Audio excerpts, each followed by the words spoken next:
Hello प्यारे दोस्तों, आप सभी का अपने YouTube चैनल में स्वागत है। आप सभी पर माँ सरस्वती जी की कृपा बनी रहे। आप सभी को वो मुकाम हासिल हो जो आप सोच रहे हो। आप सभी अपने स्टडी चैनल को ज़्यादा ज़्यादा सब्सक्राइब करें, लाइक करें और सभी स्टूडेंट्स और एस्पिरेंट तक पहुंचाइए।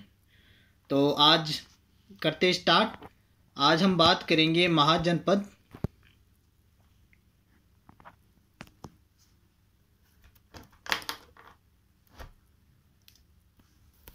आज बात करेंगे महाजनपद।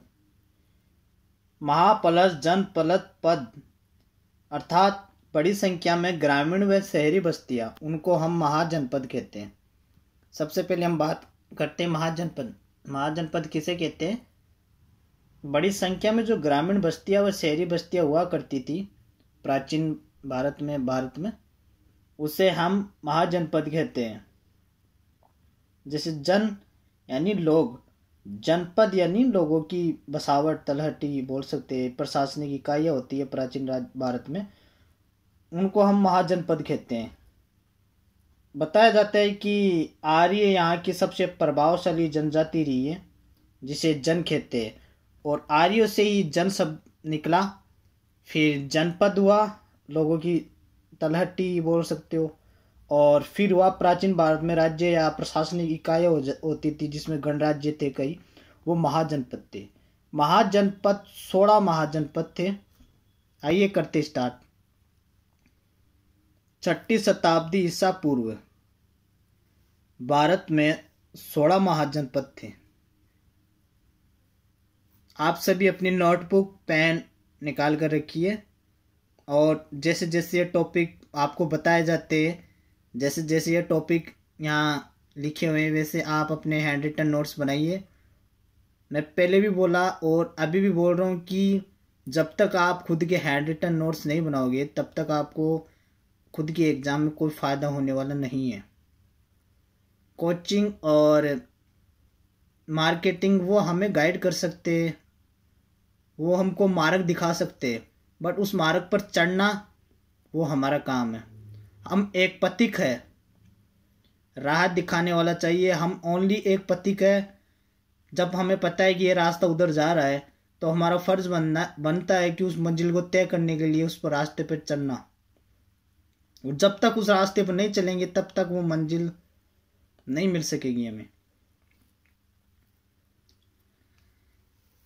ये लिख लीजिए, 6ठी शताब्दी से पूर्व भारत में 16 महाजनपदों का उदय हुआ। किस में किया गया? ये बौद्ध व जैन ग्रंथों में इन 16 महाजनपदों का उल्लेख है।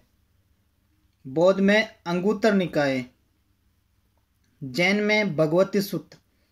ये वेरी इंपॉर्टेंट है, महाजनपद वाले क्वेश्चन पार्ट से ये क्वेश्चन आ सकता है कि बुद्ध के और जैन धर्म में किस ग्रंथ से 16 महाजनपदों का उल्लेख हुआ? बुद्ध में अंगुत्तर निकाय, जैन धर्म में भगवती सूत्र ग्रंथ। ये ग्रंथ है, वेरी इंपॉर्टेंट है, एक बार देख लीजिए, याद कर लीजिए इनको।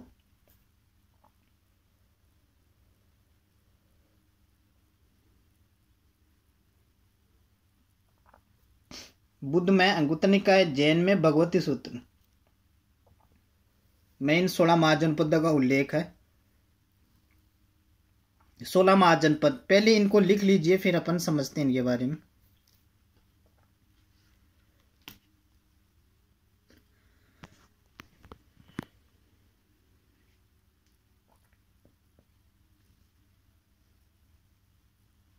ये राजधानियों सहित है।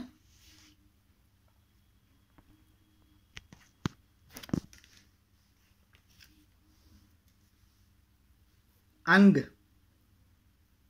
मगध, मल, काशी, कौशल, पांचाल, कुरु, वज्जी, मत्स्य, वत्स, सुरसेन, चैदी, अस्मक, अवंती, गांधार और कंबोज। ये महाजनपद है, 16 महाजनपद। इनमें से किसी का भी नाम आ सकता है, और जैसे 4 आते हैं टॉपिक, उनमें 3 ऑप्शन तो दे देंगे महाजनपद के, और एक ऑप्शन आ सकता है एनीवे कोई भी। तो अगर आपको ये याद रहेंगे तभी तो आप एनीवे को टिक कर सकोगे, ये नहीं है। तो प्लीज़ एक बार इनको लिख लीजिए, याद कर लो। इनकी राजधानियां, अंक की राजधानियां चंपा, मगध महाजनपद की राजधानी थी ग्रीवर्ज या राजगृह, मल की कुशिनारा, काशी की वाराणसी, कौशल की श्रावस्ती, पांचाल की अहिच्छत्तर, कुरु की इंद्रप्रस्थ वर्तमान मेरठ, वज्जी की मिथिला, मत्स्य की विराटनगर राजस्थान जयपुर, वत्स की कौशाम्बी इलाहाबाद वर्तमान, सुरसेन की मथुरा वर्तमान, चैदी की सुक्तिमती ये राजधानी है उनकी, अस्मक की पोतन, अवंती की उज्जैन महेशमती भी बोलते हैं उसे, गांधार ये वर्तमान में पाकिस्तान में स्थित है, इसकी राजधानी तक्षशिला थी, चाणक्य जी का स्थल था। कंबोज ये भी पाकिस्तान में वर्तमान में, इसकी राजधानी राजपुर। इनमें से एक क्वेश्चन बन रहा है कि 16 महाजनपदों में वर्तमान में कौन से महाजनपद भारत के बाहर, 2 महाजनपद, एक तो गांधार एक कंबोज, ये वर्तमान में पाकिस्तान में स्थित है। प्लीज इस बात को मेरे को नोटिस करना, गांधार और कंबोज ये वर्तमान में पाकिस्तान में स्थित है, ये भारत में वर्तमान में नहीं है 16 महाजनपदों में।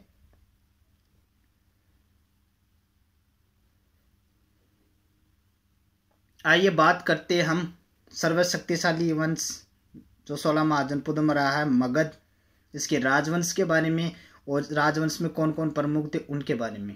तो करते स्टार्ट। आइए, इन 16 महाजनपदों में सबसे अधिक ताकतवर सर्वशक्तिशाली मगध साम्राज्य महाजनपद था। मगध जो आधुनिक बिहार, मगध का वर्तमान नाम बिहार है, इसमें कौन कौन से वंश हुए, कौन कौन से महाप्रमुख राजा हुए, उनका विवरण देखते हैं। ये इम्पोर्टेंट है, महाजनपद का जब नाम आता है तो बिल्कुल मगध इन 16 महाजनपदों में सर्वप्रमुख मगध, जिसका वर्चस्व बहुत सर्वशक्तिशाली था। प्लीज इसके वंशानुक्रम को आप देख लेना। इससे बाहर मैं बोल रहा हूँ आपको, इससे बाहर एक भी टॉपिक नहीं जाने वाला। अगर महाजनपद का नाम आ रहा है तो मैं बोल रहा हूँ, श्योर है, सटीक है कि इससे बाहर तो 1% भी बाहर नहीं जाने वाला। तो आइए देखते हैं। हर्यक वंश, हाँ मगध आधुनिक बिहार, इसमें सर्वप्रथम हर्यक वंश हुआ था, फिर हुआ शिशुनाग वंश, फिर हुआ नंद वंश, फिर मौर्य। तो हर्यक वंश, इस वंश का संस्थापक बिंबिसार था। नाम आ सकते हैं कि हर्यक वंश का संस्थापक कौन था, बिंबिसार। ये बौद्ध धर्म के अनुयायी थे। बिंबिसार की हत्या इनके ही पुत्र अजातशत्रु ने की। ये क्वेश्चन प्रीवियस ईयर में देख लेना, किसी भी एग्जाम में काफ़ी बार आ चुका है और आगे भी आ सकता है। बिंबिसार की हत्या उसके ही पुत्र अजातशत्रु ने की 493 ईसा पूर्व में। मगध की राजगद्दी पर बैठा। ये जैन धर्म का अनुयायी था। इसका पिता बौद्ध धर्म का अनुयायी था। अजातशत्रु की हत्या, ये देखो, अजातशत्रु की हत्या उसके ही पुत्र उदयन ने 461 ईसा पूर्व में कर दी। ये राजगद्दी हासिल की। ये देखो गृह युद्ध, राजगद्दी का जो गृह युद्ध था गद्दी हासिल करने का, ये महाभारत कालीन मतलब शुरू से ही रहा है। बट जैसी करनी वैसी बननी, इसने अपने पिता को मारा, इसका ही पुत्र इसको मार दिया। क्या सौगात रही होगी इनकी। उदयन ने पाटलिग्राम की स्थापना की और यह भी जैन धर्म का अनुयायी था। तो एक बार देख लेना कि हर्यक वंश मगध में सर्वप्रथम कौन सा वंश था, हर्यक वंश था। इसका संस्थापक बिंबिसार था। अजातशत्रु कौन था, बिंबिसार का पुत्र था। किसकी हत्या की, अपने पिता की हत्या की।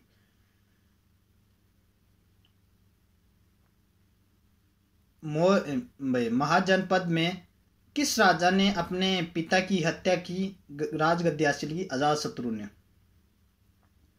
और अजातशत्रु के पुत्र ने अपने पिता मतलब अजातशत्रु की हत्या की, किसने, उदयन ने। फिर आता है शिशुनाग वंश। इस वंश का संस्थापक शिशुनाग था 412 ईसा। इसका उत्तराधिकारी कालाशोक था। इस वंश का अंतिम शासक नंदीवर्धन था, जिसने नंद वंश की स्थापना की।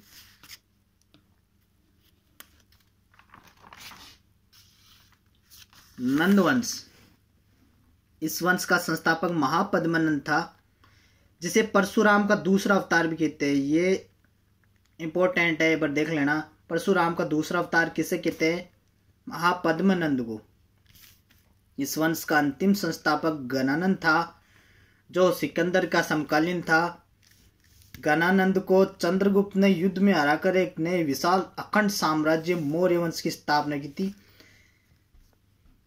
चंद्रगुप्त मौर्य, जिसके गुरु चाणक्य जी थे, उन्होंने शुरू से ही एक अखंड भारत का सपना ले रखा था। अब इसके बाद आता है मौर्य वंश। तो सबसे पहले कौन सा वंश आया मगध में, बता सकते हो कि मगध में सर्वप्रथम कौन सा वंश आया? मगध में सर्वप्रथम हर्यक वंश आया, फिर शिशुनाग वंश। हर्यक वंश, शिशुनाग वंश, नंद वंश, मौर्य वंश। हर्यक वंश, शिशुनाग वंश, नंद वंश, मौर्य वंश। हर्यक वंश, शिशुनाग वंश, नंद वंश, मौर्य वंश। मगध इतना महत्वपूर्ण क्यों था? क्योंकि यह दक्षिण बिहार में स्थित था, एक तो, जो बाद में उत्तर भारत का सर्वशक्तिशाली महाजनपद बन गया। मगध महाजनपद की जो सीमा थी ना, वो उत्तर में गंगा से लेकर दक्षिण में विंध्य पर्वत था, विंध्याचल पर्वत, वहां तक सोन नदी तक, मतलब सोन नदी थी, वहां तक इसका विशाल साम्राज्य फैला हुआ था। इसकी प्राचीन राजधानी राजगृह रही है।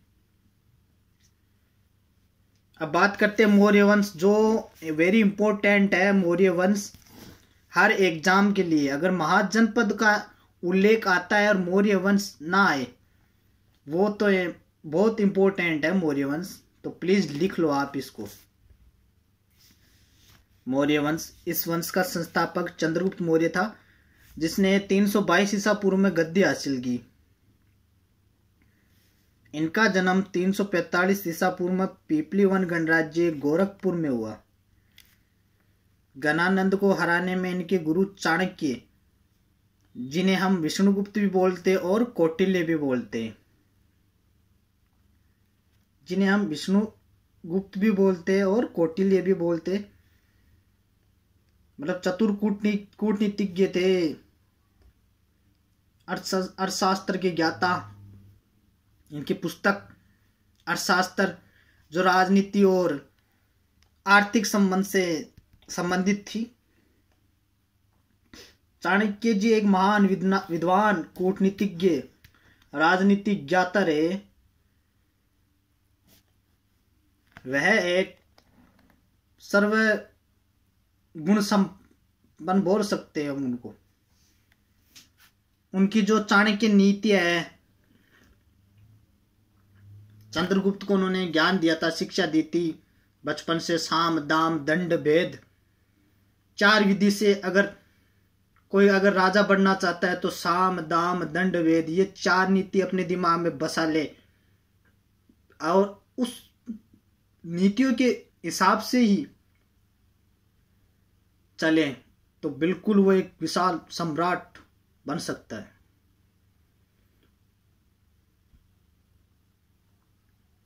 महाजनपद के बारे में मैंने बताया कि सर्वप्रथम एक कबीला होता है, उसमें जन होते हैं, फिर जनपद बनता है, फिर महाजनपद बनता है। भारत के बाहर 2 महाजनपद थे, गांधार और कंबोज, जो वर्तमान में पाकिस्तान में स्थित है। और चाणक्य जी का संबंध तक्षशिला से है, वो भी पाकिस्तान में है। ये एक चतुर कूटनीतिज्ञ थी। चाणक्य जी का गुरु मंत्र था कि कभी भी अपना रहस्य किसी के साथ साझा मत करना। अगर ये रहस्य किसी के सामने साझा कर दिए तो आपको वो उपलब्धि और आपको वो मुकाम नहीं हासिल हो सकेगा।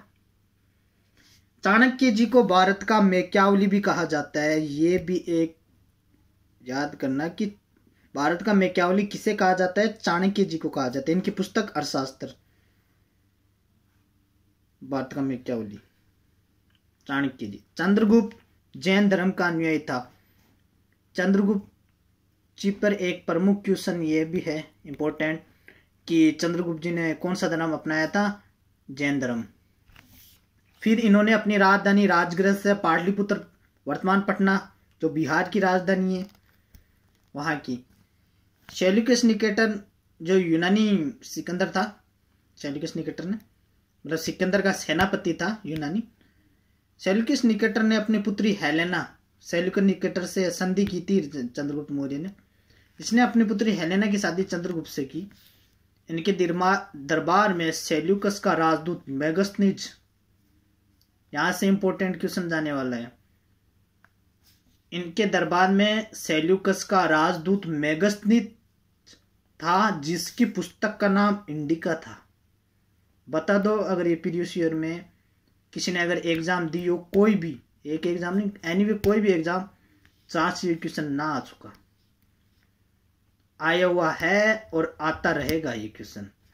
मेगस्थनीज की पुस्तक का नाम इंडिका। इंडिका किसकी पुस्तक है? मेगस्थनीज की। मेगस्थनीज किसके दरबार में आया था? चंद्रगुप्त मौर्य के। ये सेल्यूकस का राजदूत था। इनका विशिष्ट रूप से वर्णन विशाखदत्त द्वारा रचित पुस्तक मुद्रा राक्षस, ये भी इंपॉर्टेंट। मैं बोल रहा हूं आपको, पुस्तक और पुस्तकों के लेखक, उनको तो आप दिमाग में फिट कर लो। विशाखदत्त मुद्रा राक्षस,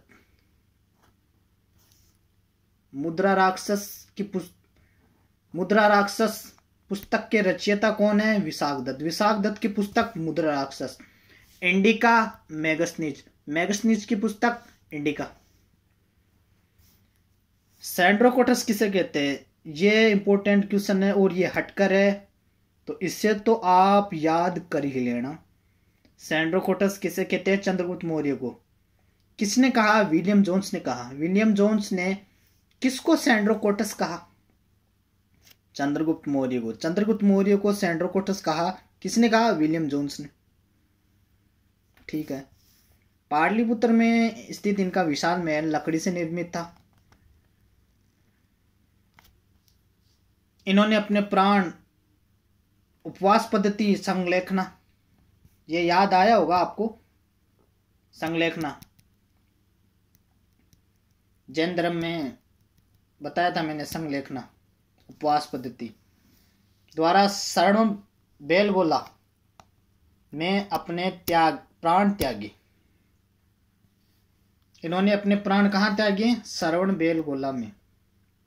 चंद्रगुप्त मौर्य की मृत्यु मतलब संलेखना पद्धति से उन्हें समाधि बोल सकते हैं आप, जो पद्धतियां थी। ये चंद्रगुप्त मौर्य जी का वर्णन है।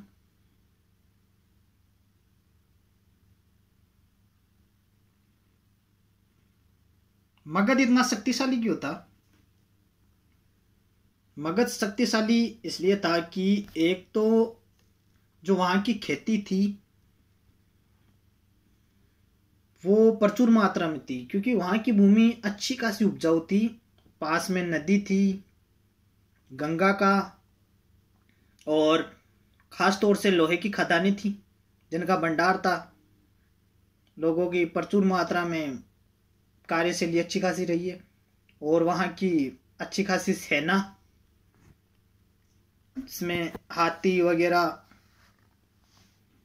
अच्छी खासी सेना रही है, तो ये भी एक प्रमुख कारण है। मौर्य में चंद्रगुप्त का साम्राज्य पश्चिम उत्तर में अफगानिस्तान व बलूचिस्तान तक फैला हुआ था। चंद्रगुप्त मौर्य जी का एक विशाल साम्राज्य रहा।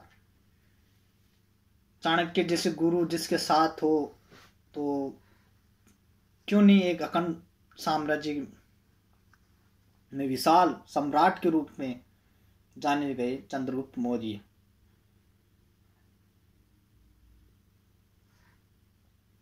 और चाणक्य जी की एक और कूटनीति लाइन है कि दूसरों के लिए प्रेम व सम्मान रखना एक सुखी जीवन की निशानी है, और परिस्थितियां किसी भी समय एक जैसी नहीं रह सकती। बिल्कुल राइट बात है। ये अपने जीवन के लिए बहुत इंपॉर्टेंट बात है कि परिस्थितियां मतलब समय कभी भी एक जैसा नहीं रहता इंसान का। इसलिए कभी भी हिम्मत ना हारे, हौसला रखे, और यूं ही लगे रहे तैयारी में। एक दिन सबको मुकाम जल्द से जल्द हासिल होगा। जो आपने सोच रखा है वो तो निश्चित होगा। अगर आप उस मार्ग पे चल रहे हो, नहीं चलोगे तो फिर वो कैसे होगा। रास्ता दिख रहा है, अगर आप उस रास्ते पे नहीं चलने के लायक हो, जब आपको रास्ता दिख रहा है तो कम से कम चलो तो। चाणक्य जी की अच्छी खासी रही है। अब बात करते हैं बिंदुसार। चंद्रगुप्त मौर्य के पुत्र का नाम बिंदुसार, याद रखना। ये चंद्रगुप्त मौर्य के उत्तराधिकारी थे। 298 ईसा पूर्व में बने। ये आजीवक संप्रदाय के अनुयायी थे। इनको अमित्रघात के नाम से जाना जाता है। ये याद रख लेना, बिंदुसार को किसके नाम से जाना जाता है? अमित्रघात, अर्थात दुश्मनों का नाश करने वाला। अमित्रघात का मतलब दुश्मनों का नाश करने वाला। किससे कहा जाता है? बिंदुसार को। बिंदुसार कौन था? चंद्रगुप्त मौर्य का उत्तराधिकारी, उसका पुत्र था। चंद्रगुप्त मौर्य जी के पुत्र का नाम बिंदुसार। सम्राट अशोक के पिताजी का नाम बिंदुसार। प्लीज विनती है ये याद कर लेना आप। अगर महाजनपद में आप याद कर रहे हो, मैं बोल रहा हूं आपको, इस टॉपिक से बाहर क्वेश्चन नहीं जाने वाला। जीके की ऑल टोटल क्लास देख लेना आप। अगर महाजनपद की बात आ रही है तो हैंड रिटन नोट्स दे रहा हूं मैं आपको, इससे बाहर क्वेश्चन नहीं जाने वाला। आप चाहे वन लाइनर बोल सकते हो या व्याख्या सहित कैसे भी मान लो, बट इससे बाहर नहीं जाने वाला। बिंदुसार, अमित्रघात, सैंड्रोकोटस, चंद्रगुप्त। किसने कहा? William Jones.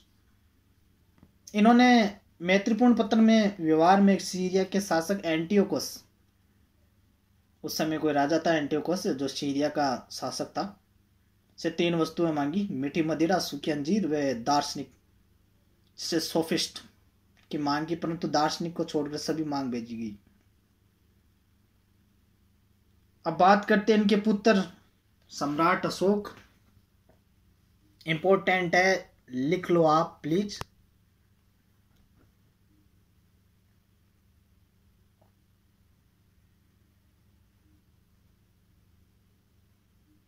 मौर्य वंश का करीबन प्राचीन भारत में देखा जाता है कि 137 सालों तक भारत में, अखंड भारत में इनका राज था।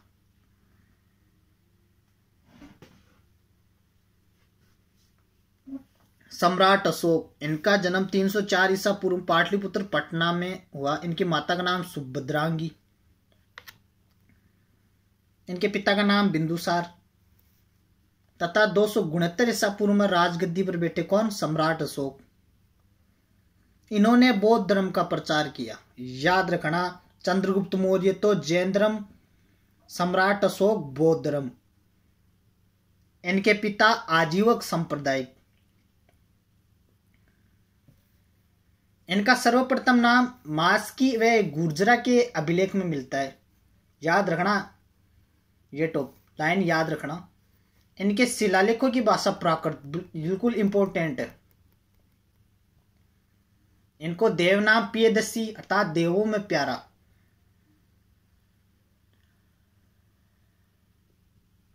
उपनाम से भी जाना जाता है। देवनाम पियदसी किसे कहते हैं? उपनाम है सम्राट अशोक का।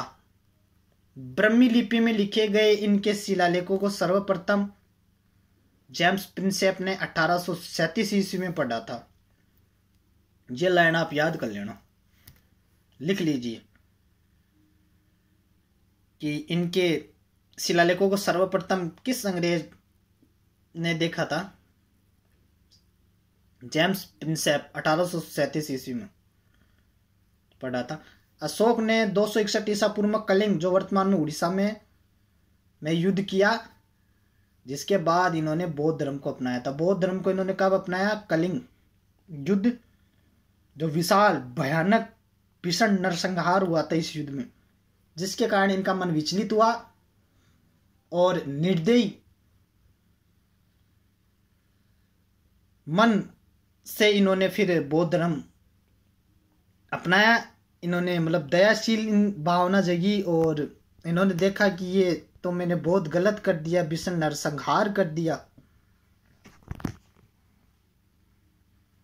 सम्राट अशोक ने अपने पुत्र महेंद्र व पुत्री संघमित्रा को बौद्ध धर्म के प्रचार प्रसार के लिए श्रीलंका भेजा था। ये देख लेना। ये कलिंग है, महानदी व गोदावरी नदी के बीच है, ये उड़ीसा में वर्तमान में। तो ये कलिंग युद्ध से उबरने के लिए इन्होंने बौद्ध धर्म अपनाया था। ये एक बात याद रख लेना आप कि इन्होंने सम्राट अशोक ने बौद्ध धर्म क्यों अपनाया। कलिंग युद्ध से उबरने के लिए, बहुत भीषण नरसंहार हो चुका था और इन्होंने धम्म का प्रचार करवाया। बौद्ध धर्म में जो धम्म की नीति है, किसके अभिलेखों के माध्यम से। ये पहले शासक रहे हैं कि इन्होंने अपना प्राकृतिक पत्थरों व पॉलिश युक्त जो इनके स्तंभ रहे उनके निर्माण करवाया।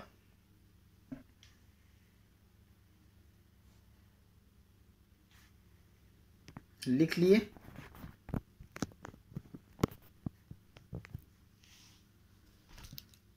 सारनाथ स्तंभ का निर्माण सम्राट अशोक ने करवाया। सारनाथ स्तंभ का निर्माण सम्राट अशोक ने करवाया। लिख लो आप। ये धर्मचक्र परिवर्तन की घटना है। ये इसमें कानून के जो पहिए है वो धर्मचक्र वो दर्शाया गया सारनाथ स्तंभ में। उत्तर प्रदेश में है ये वर्तमान में सारनाथ।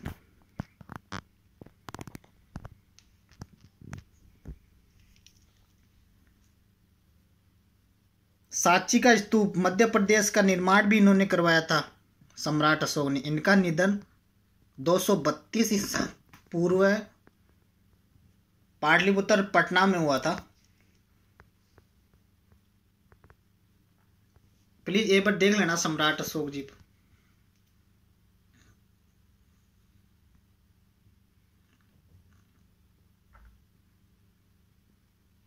इनकी उपाधियां, सम्राट अशोक की उपाधियां।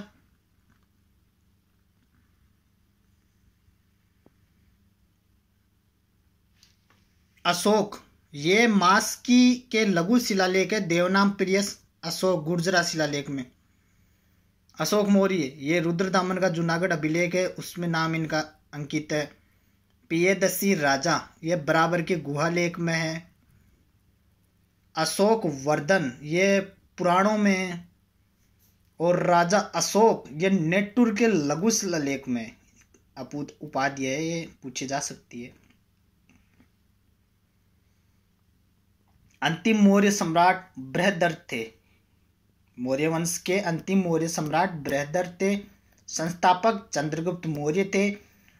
चंद्रगुप्त मौर्य के पुत्र बिंदुसार थे। बिंदुसार के पुत्र सम्राट अशोक थे। याद रखने ना, चंद्रगुप्त मौर्य ने जैन धर्म अपनाया संलेखना पद्धति से, मतलब अपना अंतिम समय संलेखना पद्धति से दिया। और सम्राट अशोक ने बौद्ध धर्म का प्रचार प्रसार किया।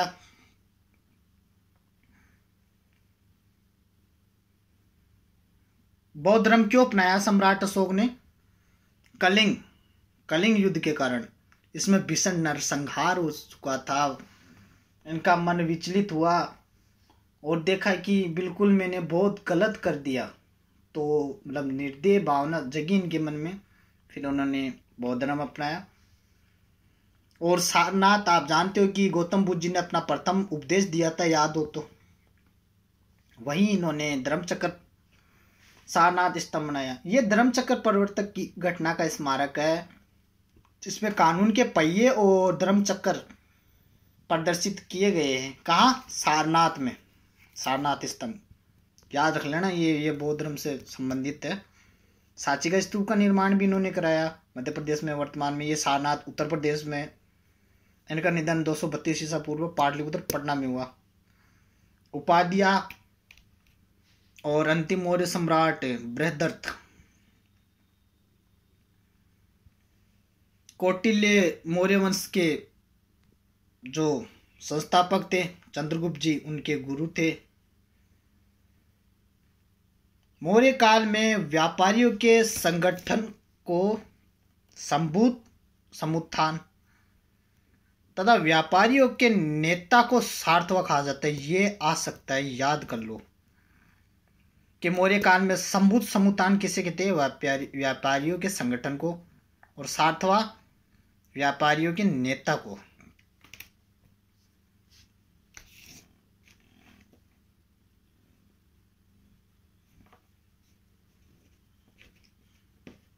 तो प्लीज मित्रों, ऐसे ही आप अपने हैंड रिटन नोट्स देखते रहो और जितनी मेरे से कोशिश होगी उतनी मैं कर रहा हूँ और आप तक ये नोट्स पहुंचाते रहेंगे, हैंड रिटन नोट्स। प्लीज ज़्यादा से ज़्यादा चैनल को लाइक, सब्सक्राइब और जो भी डाउट है वो कमेंट बॉक्स में लिखिए।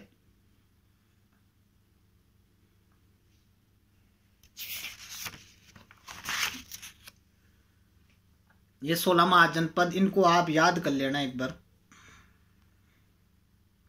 और जितनी हो सके खुद के नोट्स बनाइए। ज़्यादा से ज़्यादा खुद के नोट्स ही आपको एग्जाम्स के समय रिवाइज करने में हेल्पफुली रहेगी। ओके दोस्तों, जय हिंद, माँ सरस्वती की जय। Best of luck, all the best all students.